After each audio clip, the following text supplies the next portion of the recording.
Welcome back, everyone. We're on day 22 out of 50, and on part two of our SAT content review. I had to cut the last one short because it was going on for way too long, and I didn't want to overwhelm you guys in one video. So we're going to head into our first concept over there. So radical rules, we're going to start with just the basic of x to the a over b is equivalent to the square root of x to the a, but it's to the b root. So you really need to know that the numerator is always the power x is 2, and the denominator is the square root, the value of the square root. So the power of the root, pretty much. You need to know this too. That's a very important mathematical concept to grasp before you go into this test. Okay, another exponent or radical rule is when you have a value such as x over y, and then this is going to be equivalent to the square root of x over the square root of y. It also applies if you have the cubed root of x over y. It's also going to be equivalent to the cubed root of x over the cubed root of y. So you need to know this. Also very important for your test because it may ask you to manipulate a function, and this may be an obstacle if you don't know how to do it. Okay, similar to the um, power rule in exponents, we have a multiplication property for radicals.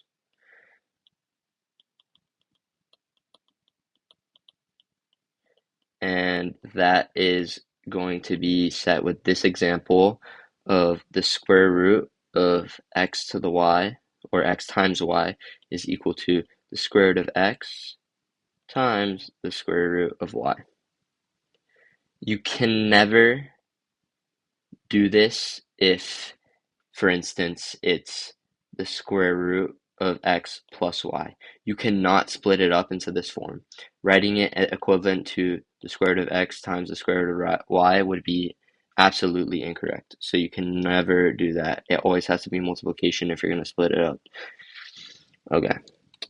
And now we have pretty much all our radical and exponential rules down, hopefully. And we're going to be looking more into the formulas now you need for the problem solving and data analysis problem types.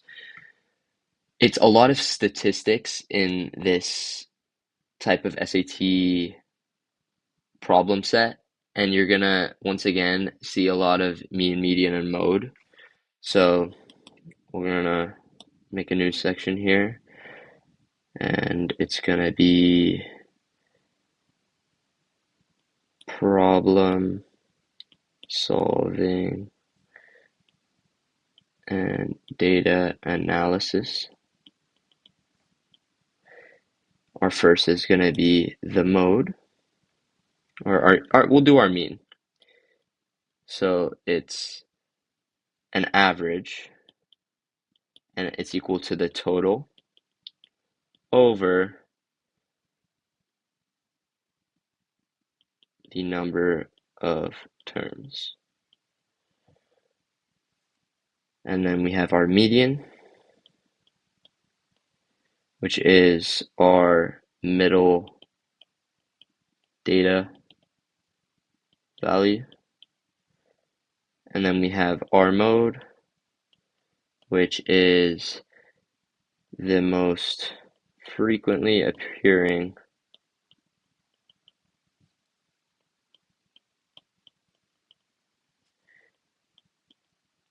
data value, data point. So very important to have these down. I'm not going to do an example of mean, median, and mode since it is pretty fundamental, not fundamental, but rudimentary, very basic. Another concept is range, and that is the largest data point or value minus the smallest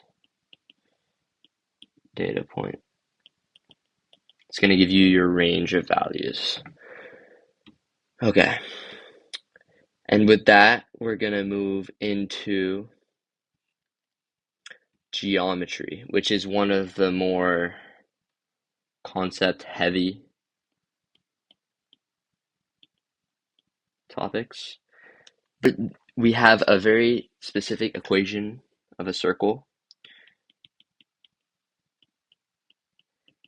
and this is denoted as x minus h squared plus y minus k squared is equal to r squared.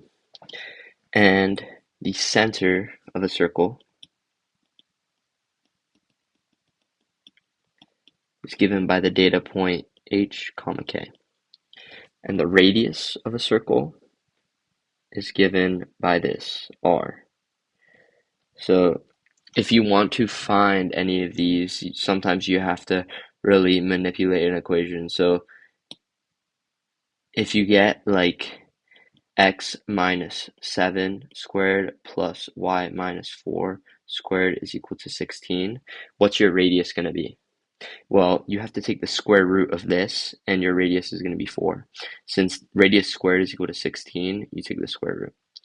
You kind of have to just look ahead in that sense. I'm going to erase this example. And yeah, another very important concept you need to know are your angles. So we know that when you have a right angle, here, angles, right angle, it adds up to 90 degrees. And we know that supplementary angles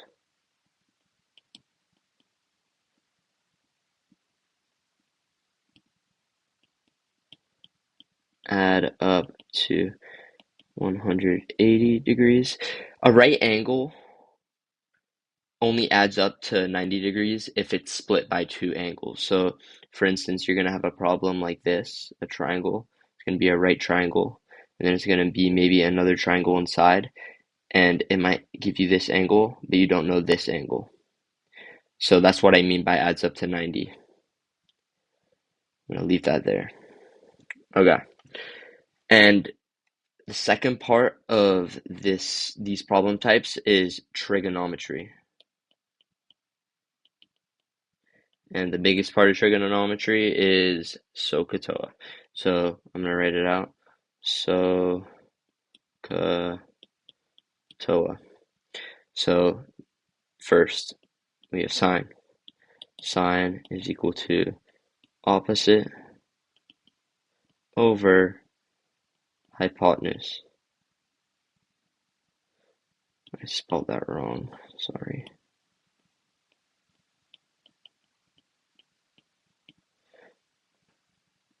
Your cosine is equal to adjacent over hypotenuse. Your tangent is equal to opposite over adjacent. Okay, and I'm gonna show you like how this would look in a problem. So we're gonna have our example over here, and it's gonna be a triangle, a right triangle like we had earlier, of let's say ZLB, whatever, just some random letters.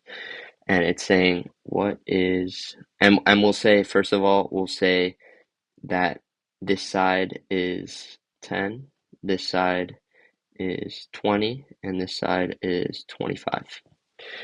Okay, and it's going to be what is the sine of angle P? So the sine of P, first we want to establish our adjacent, opposite, and hypotenuse. So we know that our hypotenuse is the longest side. So this is going to be equal to our hypotenuse. This is going to be equal to our adjacent side since it's touching the angle.